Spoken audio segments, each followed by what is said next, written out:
talking about conceptions or typical things being said in yoga classes. So part of cueing our knees or ankles and feet, there's also some typical yoga sayings like we store our emotions in our thighs or anger in our hips, or some of those things.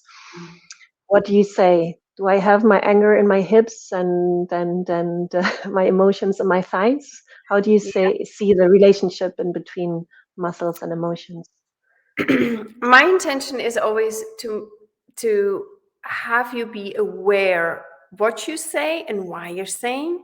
So I think this particular one is a slippery road because it can be easily successive, oder? Also first vorschlagen. It's almost like you suppose they have anger in their hips.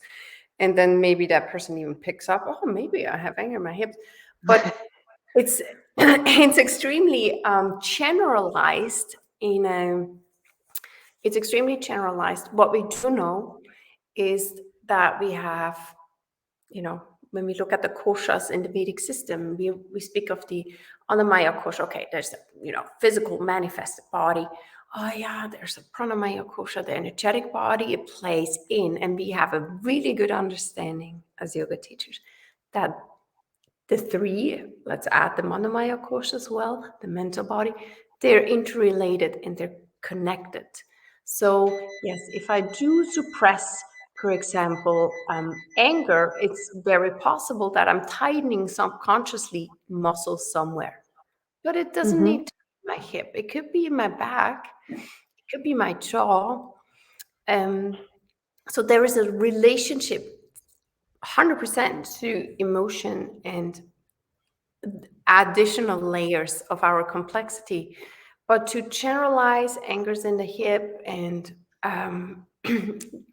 I think it's a slippery road to take. Okay. So some can have also happiness in their hips, yes? Not the anger. And think about the placebo effect, right? Like when you say, okay, someone comes to your class, let's say a cyclist comes to your class and you throw out in Ekapada, Rajaputtanasana prep, yeah, if your hips are tight, then it means you have anger in your hips. And that person goes, oh my God. Oh, shit. It's almost giving them something they didn't have before that is not helpful.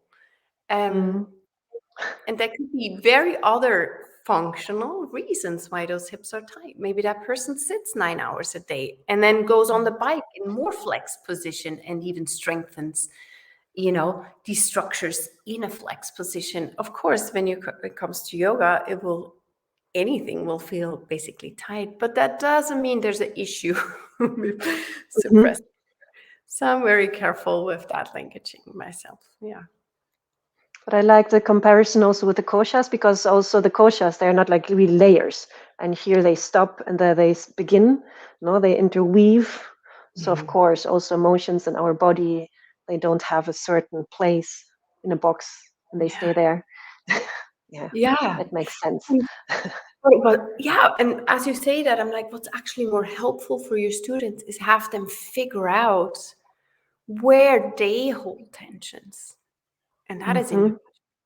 Or to help them figure out if their nervous system is maybe hyper aroused or maybe hypo aroused, like to start having them, teach themselves and become their own heroes in their journey on the mat. And I found that more helpful to the individual than suggestive languaging. But I'm sure we've all done it. But it's a question. I want to question.